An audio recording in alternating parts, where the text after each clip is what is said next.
My name is Haley Monroe, and I'm 31. The night my boyfriend looked up from his phone and announced, like he was reading the weather, that he planned to keep his dating apps active until we were married, something inside me didn't shatter the way it used to.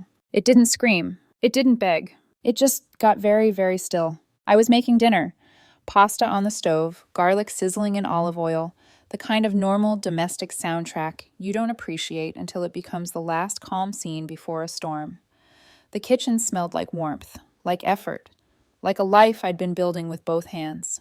And Cameron, 30, charming in the way that made strangers forgive him faster than they should, was perched on the counter scrolling like his thumb was powered by a private generator. We'd been together a year and a half, living together 4 months. 4 months of me learning how much space a person could take up in your home without ever seeming to carry anything heavy. He cleared his throat the way someone does when they are about to ask for something they've already decided they deserve. "So," he said, not looking at me, "I've decided something." I kept stirring the sauce. That's always how it starts. He laughed like I was cute for saying that, like my voice was background music. "I'm keeping my dating apps active," he said, finally glancing up, "until we're married." My hand slowed mid-stir, not because I didn't hear him, because my brain did that delayed thing it does when something is so audacious it feels like a prank, and you're waiting for the punchline to sprint out from behind the fridge. "Come again?" I asked. Cameron's expression was calm. Too calm. Like he'd rehearsed in the mirror until his face could hold the shape of reasonable. "It's not for dating," he said quickly, as if he could outrun the obvious. "It's just for the confidence boost."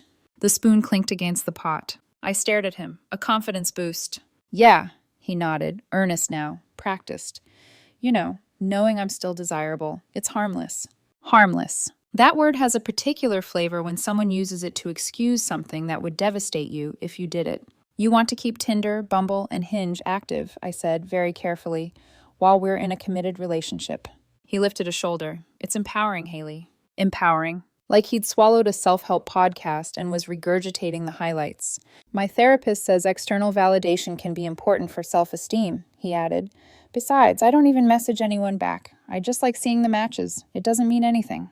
There it was, the magic trick. "It doesn't mean anything," he said, like meaning is something you can turn off with a switch. I turned back to the stove because if I looked at him too long, he might see the moment my respect for him moved its suitcase toward the door. "No problem," I said.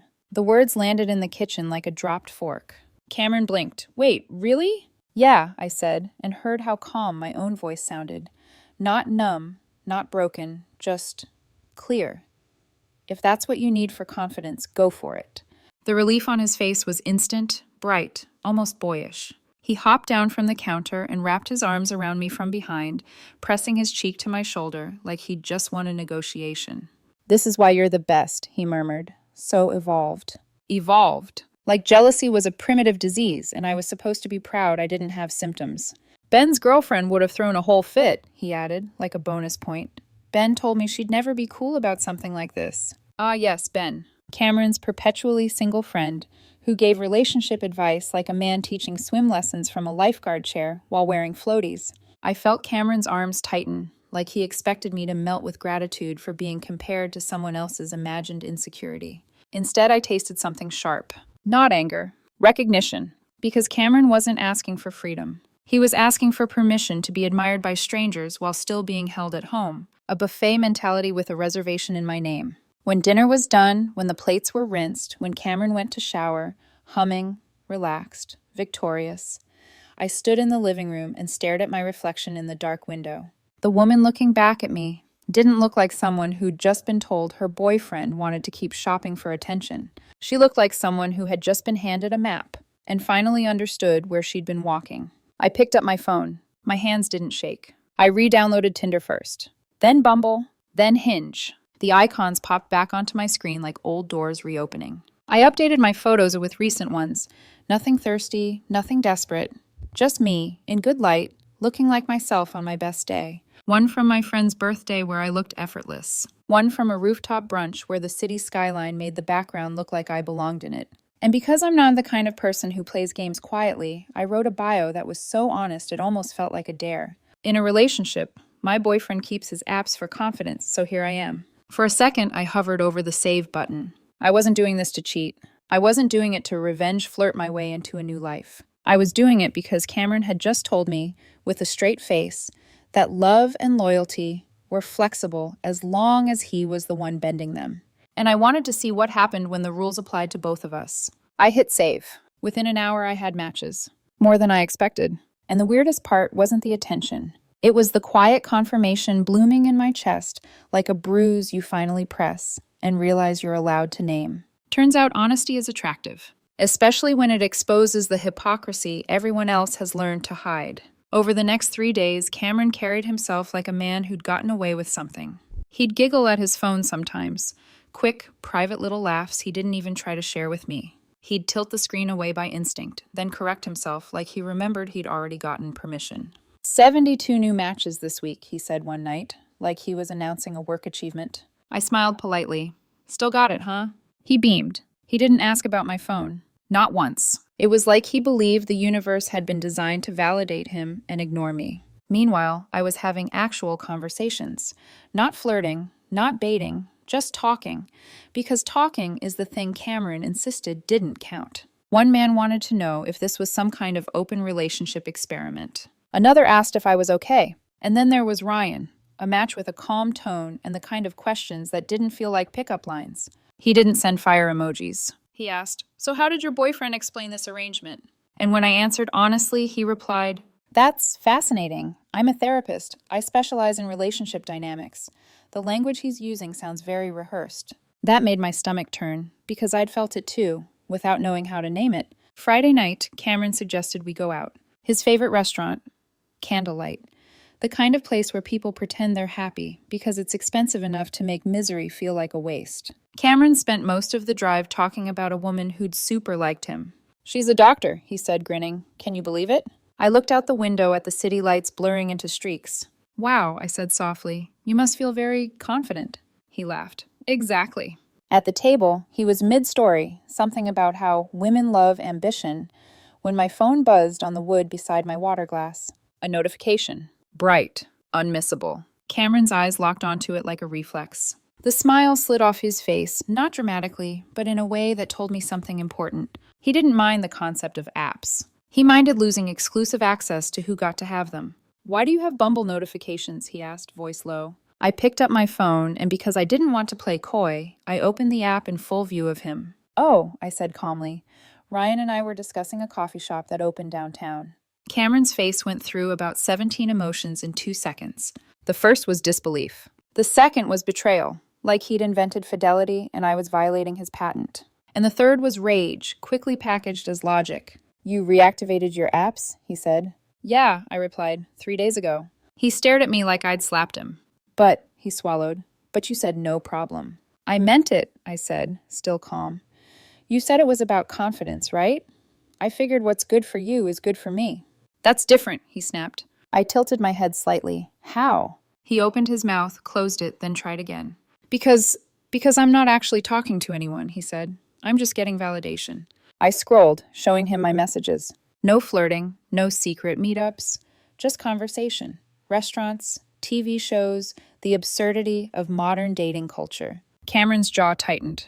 "This is manipulation," he hissed. I leaned back in my chair, letting the word hang there. "Manipulation," I repeated, "because I did exactly what you did." His eyes flashed. "No, you're engaging." "And you're collecting matches like they're trophies," I said quietly. "So you're allowed to be desired, but I'm not allowed to be human." The waiter chose that moment to arrive with appetizers, as if timing was a cruel hobby. We ate in silence. Cameron stabbed his food like it had offended him personally. Halfway through dinner, his phone lit up, a Tinder notification. He flipped it face down so fast it almost made a sound. I watched him glance at it every 30 seconds after that. Finally, I said, gentle as a knife, "Go ahead, check it." He bristled. "No, that would be rude." I raised my eyebrows, unlike having dating apps in a committed relationship. His cheeks flushed. He grabbed his phone and opened Tinder with aggressive thumb swipes, as if the app itself had betrayed him. And then his expression changed. Not anger, not smugness, something colder. He held his phone up to me. A message from one of his matches. "Yo, is your girlfriend the one with the bio about you keeping apps for confidence?" That's wild. Respect to her, though. Cameron's throat bobbed. He looked at me like I'd set a trap. But all I had done was tell the truth where people could see it. And now he was realizing the worst consequence wasn't me matching his energy. It was the world noticing who he really was. Cameron stared at that message like it was written in blood. For a full 10 seconds, he didn't say anything. His eyes flicked from the screen to my face to the screen again, as if he could rearrange reality by blinking hard enough. Then he hissed, "Why would you put that in your bio?" I took a sip of water. "Because it's true." "That's—" His voice cracked upward with outrage. "That's sabotaging me." I set my glass down carefully. "How does my bio sabotage you if what it says is what you're doing?" His mouth opened, closed. The waiter drifted by again, and I watched Cameron stiffen like he was afraid the waiter might be listening, might be cataloging him into some private list of men who demand freedom but panic at consequences. "You're making me look like some kind of jerk," he said, lowering his voice. I leaned in slightly. "Cameron, you told me you were keeping your apps active for a confidence boost. You called it empowering, harmless. You literally compared me to someone else's girlfriend and congratulated me for being evolved." His nostrils flared. "So I put the truth where it belongs," I continued, "in the open." He stared at me, and I could see the exact moment he realized the game had shifted. He wasn't upset because I was on apps. He was upset because I had taken his private loophole and turned it into public information. He didn't want freedom. He wanted deniability. We drove home in a silence so thick it felt like another passenger. In the elevator up to our apartment, Cameron scrolled aggressively on his phone, jaw clenched, so tight the muscles near his temples jumped. He didn't look at me. Not once. But I could feel his anger like heat. As soon as we stepped inside, he tossed his keys into the bowl by the door, hard enough that they clattered like tiny alarms. "I can't believe you did that," he said. I slipped my coat off slowly, as if I had all the time in the world. "Did what?" "You know what." He held up his phone again like it was evidence in court. "You're making this a thing." I turned on the kitchen light. The apartment looked normal, our shoes by the mat, a throw blanket draped over the couch, a framed photo from a friend's wedding on the bookshelf. A life arranged to look stable. "Interesting," I said, "because you told me it wasn't a thing, that it didn't mean anything." "That was different," he snapped again, leaning on the same phrase like it could save him. I looked at him, really looked. "Different how, Cameron?" His face twisted, searching for an answer that didn't sound like exactly what it was. "I'm not talking to anyone," he insisted. "I'm not engaging." "And I'm not cheating," I said. "I'm doing what you said was harmless." His eyes flashed. "You're talking about us." I blinked. "Excuse me?" "That therapist guy," he said, like the word therapist tasted rotten. "Ryan. You're telling him about our relationship." I let out a soft laugh, the kind that wasn't amusement so much as disbelief finally finding air. "You mean like how you bragged to me about your match being a doctor?" I asked. "Or how you sent screenshots to Ben the other night?" He stiffened. He hadn't realized I knew that part, because Cameron had never been good at hiding his confidence when he thought it couldn't be challenged. I'd seen him in the living room, phone angled away, chuckling while his thumb flew. I hadn't needed to see the screen to understand the shape of what he was doing. "What screenshots?" he said too quickly. "Oh," I said lightly, walking past him toward the bedroom. "Nothing." He followed me, footsteps sharp. "Haley, you're twisting this." I turned at the doorway. "I'm twisting it? By repeating it?" "You're making me look bad on purpose," he said, voice rising. This is manipulation." There it was again, that word. Like he'd found a weapon and planned to swing it until I stopped moving. I folded my arms. "So let me get this straight. You keep the apps for confidence. You collect matches. You call it empowering. But the second I do it too, I'm manipulative." His eyes went wild with frustration. "Because he sputtered. "You're doing it to punish me." I held his gaze. "No, Cameron, I'm doing it to understand you." For a beat, his expression actually flickered, like something inside him almost recognized the truth. Then it hardened again. He stormed into the bathroom, slammed the door, turned on the shower so loud it sounded like he was trying to drown out my existence. I stood in the bedroom, staring at the closed door, and something inside me clicked into place. Not rage, not heartbreak, a quiet clarity. Because this wasn't about apps. It was about control. The next 3 days were a study in hypocrisy. Cameron would sit on the couch, scrolling and giggling, sometimes reading messages out loud like he was performing his desirability for an audience of one, me. 84 matches this week, he announced one morning, grinning while he buttered toast. "Still got it." I smiled politely. "Congrats." He would glance at my phone if it lit up.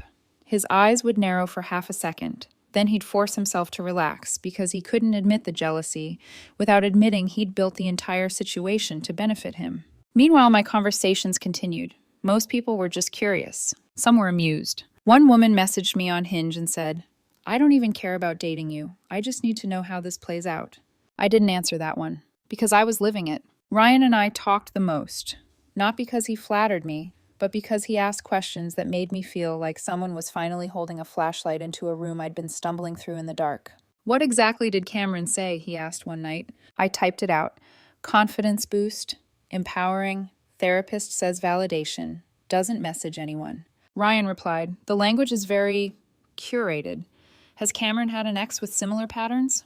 And that question landed in my stomach like a stone. Because Cameron did have an ex. Her name was Sloane, and Cameron had mentioned her exactly 3 times since we'd been together. Each time with the same tone, casual dismissal, a shrug, like she'd been a minor inconvenience, like she was the reason he didn't do drama anymore. But he'd never told me why they ended. He'd only told me she was crazy. Crazy was always what men called women who stopped agreeing quietly. I found myself thinking about Sloane in the grocery store aisle, hands on a cart handle, staring at a row of pasta brands like it mattered. If Sloane had been crazy, why did Cameron sound so rehearsed now? What exactly had he practiced on her? What exactly had worked before? Saturday morning, I woke up to a weight at the foot of the bed. Not a physical weight, a presence. I opened my eyes to see Cameron sitting there with my phone in his hand. The screen was lit. His face was pale with fury and something else underneath it. Fear, maybe. Not fear of losing me. Fear of losing the narrative. "Who's Ryan?" he asked. My body went cold, fast. I didn't sit up right away. I let the moment stretch because I wanted him to feel the silence, to feel how wrong he was. Then I said evenly, "Give me my phone." He didn't. He gripped it tighter. "Who is he?" Cameron repeated, voice low and shaking. "And don't lie." I pushed myself upright, sheets sliding down my waist. "You went through my phone." "I had to," he snapped, and there it was, how easily he turned his betrayal into necessity. "You've been acting weird." "I've been acting weird?" I stared at him. "Cameron, you literally announced you were keeping dating apps." "That's not the same," he shouted. My heart thudded once, hard, like my body was trying to remind me I was alive. "Because you're not engaging," I said, repeating his earlier excuse like a mirror. "Right?" He lifted the phone, scrolling as if the motion could justify him. "You're talking to him about us." "I'm talking to him," I corrected, like you said people do on apps. Cameron's eyes were bloodshot, like he hadn't slept. Like he'd spent the night stewing in the unbearable reality that I could exist outside of his control. Then his gaze sharpened.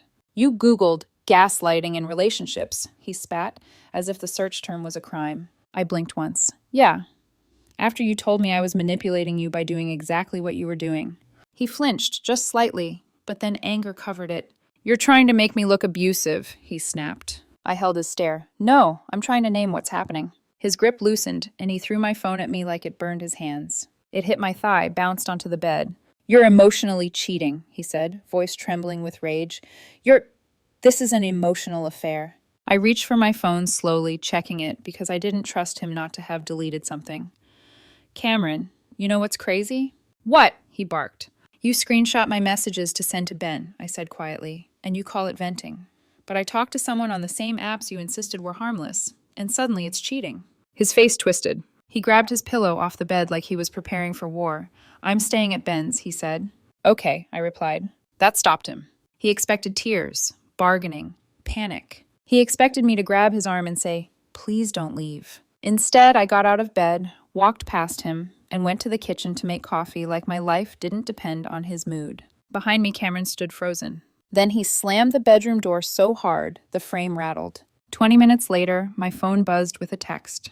"I'm staying at Ben's. We need space." I stared at it for a second. Then I typed, "Cool," and I hit send. Because the version of me who begged to be chosen had gone quiet. And I didn't know if she was coming back. I went to the gym after Cameron left. Not because I was trying to be productive or enlightened or prove anything to myself, but because I needed somewhere to put the electricity crawling under my skin, somewhere loud enough that my thoughts couldn't echo back at me. By the time I got home, my phone was vibrating nonstop. Cameron hadn't texted again, but social media had. At some point between leaving our apartment and arriving at Ben's couch, Cameron had decided to escalate. Not privately, but performatively. He changed his Facebook relationship status to "It's complicated." Then he posted, "When you think you know someone and they show their true colors. Mental health check. How do you deal with emotional manipulation? #healing. #narcissistic abuse. 63 comments in under an hour. Heart emojis. Supportive platitudes. Friends I barely knew typing paragraphs about protecting your peace. I scrolled, numb. This wasn't a breakdown. This was a campaign. 10 minutes later, my phone rang. Cameron's mother. I stared at the screen until it stopped ringing. Then it rang again. I answered the third time. Haley, Diane said, voice already tight with accusation. What did you do to my son? I leaned against the kitchen counter, the place where Cameron had stood scrolling when he announced his confidence boost, like it was a grocery list item. I didn't do anything to Cameron, I said evenly. He did exactly what he said he was going to do, and I did the same. There was a sharp inhale on the other end. He's devastated, she said. He says you manipulated him, that you emotionally cheated on him with some man from the internet. I closed my eyes. He told me he was keeping dating apps active, I said. I mirrored that choice. That's it. Silence. Then, well, I raised him better than that. I almost laughed. But instead I said, then you raised him to believe rules only apply one way. She hung up on me. An hour later, Cameron texted again. Why did you have to embarrass me like that? I stared at the message. Not hurt me. Not betray me. Embarrass. That was the word that mattered. I didn't reply. Instead, I opened Facebook and made my own post. No rant. No insults. Just screenshots. His original message to me explaining the confidence boost, followed by his angry text accusing me of manipulation for doing the same. Caption. Modern problems require equal standards. I didn't tag him. I didn't need to. Within minutes, comments rolled in. Some stunned, some supportive, some quietly brutal. One of Cameron's cousins wrote, so, he can, but you can't? Ben commented, after 30 minutes of silence, this is actually fair. That one made my chest ache in a way I didn't expect. Because even the person who enabled him the most could see it once it was spelled out. Cameron didn't respond publicly, but he didn't stop either. That night, Ryan messaged me. I'm guessing things escalated? I typed back, you could say that. He paused, then replied, with your permission, I'd actually love to use this situation, completely anonymously, as a case study. The entitlement dynamics are textbook. I stared at that message for a long time. Textbook. Like my relationship had turned into evidence. Finally, I wrote back, sure. If my pain could at least be useful, I wasn't going to protect the person who caused it. Monday morning, Cameron came back. Not sheepish, not apologetic, prepared. He walked in carrying a laptop bag and a rolled-up poster tube like he was about to pitch a startup. I've thought about this a lot, he said, setting his things on the dining table, and I think we need structure. I sat down slowly. Structure. Yes, he opened his laptop. Clear expectations. The screen lit up, a PowerPoint presentation. Relationship terms and conditions. 2.0. I didn't interrupt. I wanted to see how far he'd go. He clicked to the next slide. Non-negotiables. He read them out loud like a man convinced he sounded reasonable. 1, he said, I keep my apps, but I don't message anyone. I raised an eyebrow. 2, he continued, you delete yours completely. 3, he added quickly, you apologize publicly for the emotional affair. I let out a short breath. Emotional affair. Yes, he said, nodding. With Ryan. 4, he said, clicking again. We start couples therapy, which you pay for. I blinked. And 5, he finished, proud now. I get full access to your phone. You don't get access to mine. Privacy matters. He leaned back, folding his hands. These are non-negotiable. I stared at him, at the man I had shared a bed with, who had eaten my cooking, who had hugged me and called me evolved for accepting double standards. No, I said. He frowned. No? No, I repeated. You can't just say things are non-negotiable and expect me to comply. He scoffed. Then we're done. Okay, I said. That word again. Okay. It hit him like a slap. You're really throwing this away? He demanded. Over some random guy on an app? I'm ending this, I said calmly, because you believe you deserve different rules than me. His eyes went glossy, not sad. Angry. You trapped me, he accused. You made me look crazy. You did that yourself, I replied, when you demanded fairness only when it favored you. Then came the guilt trips. I already told my parents we were probably getting engaged soon. I RSVP'd to my cousin's wedding for both of us. I renewed the lease assuming we'd be together. That last one was a lie. I knew because our lease wasn't up for 3 more months. He packed angrily, took things that weren't his. My favorite hoodie, my Nintendo Switch, all my phone chargers. Because control always gets petty at the end. He slammed the door behind him. And for the first time since this started, the apartment felt quiet in a way that didn't hurt. It felt empty, which was better, Tuesday was when Cameron stopped pretending this was about feelings and started treating it like a scorched earth campaign. I woke up to screenshots. My phone buzzed nonstop while I was brushing my teeth, the vibrations skittering across the counter like something trying to escape. The first message was from Jordan, my coworker. Hey, does Cameron know you guys broke up? I frowned and opened the image she'd sent. It was a Tinder chat. Cameron's name at the top. His profile picture, the one from a wedding, where he'd insisted I retake it 3 times because his jawline didn't look alpha enough. And underneath it, his message. Since my girlfriend thinks it's okay to explore options while taken, figured I'd see what's out there. My stomach dropped. Not because I missed him, but because I could feel the intention behind it. This wasn't flirting. This was recruitment. He wasn't trying to date. He was trying to humiliate. I typed back, "We broke up yesterday." Jordan replied immediately. Yeah, this is weird. Also, these screenshots he sent, they're literally just you talking about TV shows. I told him that. A strange relief washed through me. Not relief that Cameron was failing, but relief that someone else could see it clearly. An hour later, another message came in. This time from Terrence, one of my friends from the gym. He sent a screenshot too. Cameron had super liked him. "She knows you guys broke up, right?" Terrence wrote. I stared at the screen, realization clicking into place like a puzzle piece snapping down hard. Cameron wasn't telling people we were over. He was telling people I was fine with this, that we were still together, that I was the cool, evolved girlfriend who believed in options. And the cognitive dissonance was almost impressive. By lunchtime, I understood what he was doing. He was trying to force me back into the relationship by poisoning my social world, making it awkward, humiliating, and exhausting enough that reconciliation felt easier than resistance. That's how Cameron had always operated. Not with force, with friction. Then came the call. 2:04 a.m. I didn't answer. The voicemail came through anyway. His voice was tight, sharp, vibrating with fury. "You turned everyone against me," he shouted. "You've poisoned the entire dating pool. No one wants to deal with this drama. You're a sociopath." I listened to it once, then deleted it, because the word consequences had finally arrived, and Cameron didn't like the taste. Wednesday was when it got creative. I got a message from an unfamiliar number. "Hey, this is Corey. Weird question, but do you know Cameron?" I stared at the name. Then my phone buzzed again. "I'm Ryan's ex. Still friends. He told me about the whole app situation." My mouth went dry. "Yeah," I typed slowly. "I know Cameron." 3 dots appeared, disappeared, appeared again. "Cool," Corey replied. "Then you should know I matched with him." I sank into my desk chair. "I thought so," I wrote. Corey didn't sugarcoat it. He'd taken Cameron out for drinks. Let him rant for nearly 2 hours. About me. About how I'd manipulated him. About how unfair it was that people were judging him for wanting confidence. And then, Corey typed, I told him I knew Ryan, that Ryan showed me everything, that this was exactly how you described him. I smiled despite myself. Apparently Cameron hadn't taken that well. He'd accused Corey of being in on it, of conspiring, of trying to embarrass him. Corey ended the date by saying, "You're exactly as exhausting as advertised." At 2:00 a.m., Cameron called me screaming. "You set me up," he yelled. "You made sure everyone knew about me." "I didn't do anything," I said calmly.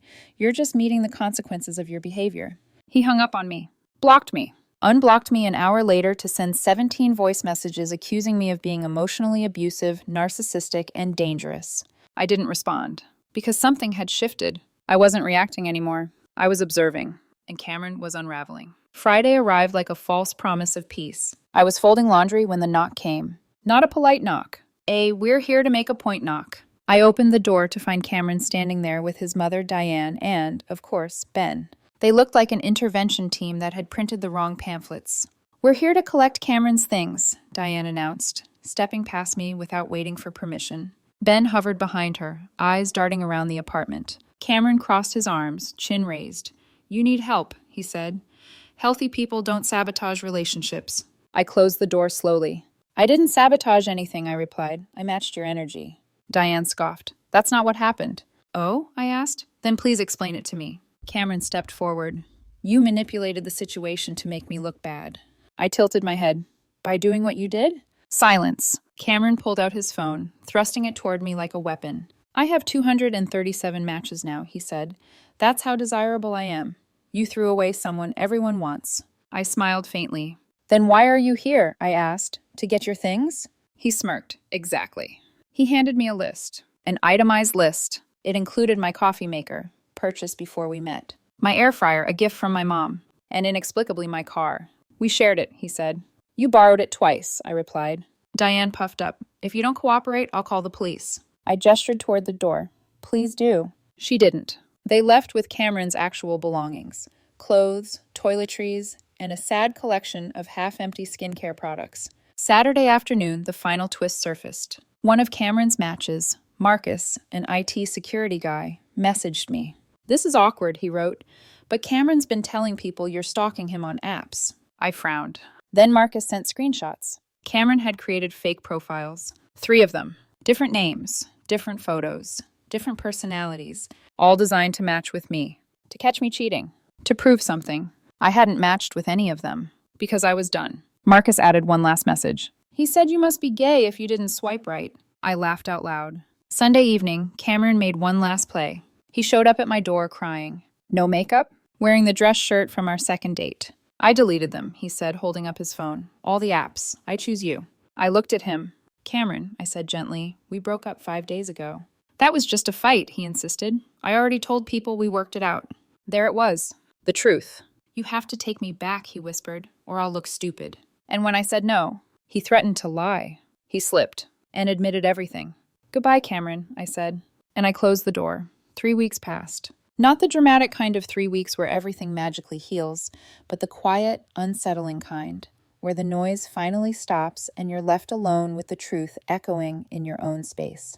The apartment felt different without Cameron. Not emptier, clearer. I rearranged furniture, returned borrowed chargers, bought a new hoodie that actually fit my shoulders instead of swallowing me whole. I stopped flinching when my phone buzzed. And slowly, the fallout reports trickled in, because people like Cameron never disappear quietly. He started dating someone new almost immediately. Her name was Lena, 28, marketing consultant. According to mutual friends, he met her on Hinge the day after he deleted all his apps for me. Apparently, on their 3rd date, he told her about his psycho ex, who was threatened by his confidence and tried to sabotage him by emotionally cheating. Apparently, Lena nodded sympathetically. Apparently, 2 weeks later, she noticed he still had active dating profiles. The cycle continued. Ben texted me one night. Just one message. I owe you an apology. He twisted the story a lot. I didn't realize how bad it was until I saw the screenshots. I stared at it for a while before replying. Thanks. I hope he figures his stuff out. We didn't become friends. We didn't need closure together. Some apologies are meant to be acknowledged, not accepted. Diane, however, went out swinging. She mailed me an invoice, a literal printed bill titled Emotional Damages. 3,000. Therapy costs for Cameron, who wasn't in therapy.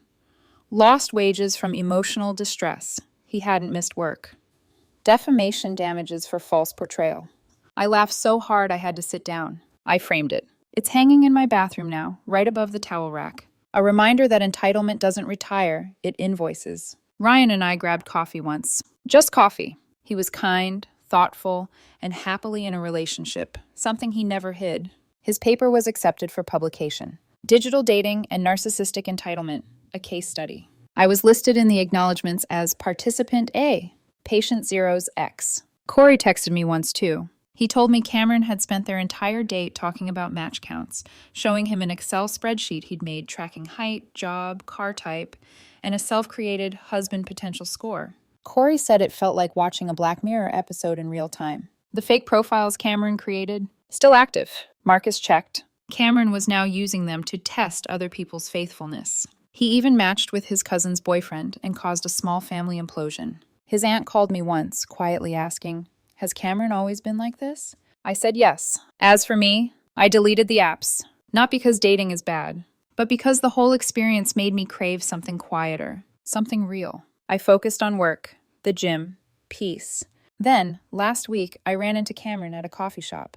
He was on a date. I recognized the posture immediately, the leaned-in confidence, the performative charm. I heard him say, loud enough for the table behind them, "I have 412 matches, but you're the only one I'm interested in." The woman across from him looked uncomfortable. As I stood to leave, she stopped me. "Hey," she said softly, "weren't you sitting behind us?" "Yeah," I replied. She hesitated. Is that your ex?" I nodded. "The one who kept dating apps while you were together?" I met her eyes. "That's the one." Her face shifted, understanding clicking into place like a door locking. She turned back to Cameron. Thanks, she said to me. She left. Cameron went pale. Later that night, he texted me. You ruined another relationship for me. I didn't reply. But I did laugh, because the truth is, I didn't ruin anything. I just stopped covering for him. And here's the moral, if there is one. When someone tells you they need to keep their options open for confidence, believe them. When they expect different rules than the ones they demand of you, run. And maybe, just maybe, we should all delete the apps and meet people in real life. Just a thought. P.S. Cameron. If you are reading this, and I know you are because Ben told me you still check my socials daily, your fake profile, Jessica, she super liked your dad. You might want to fix that.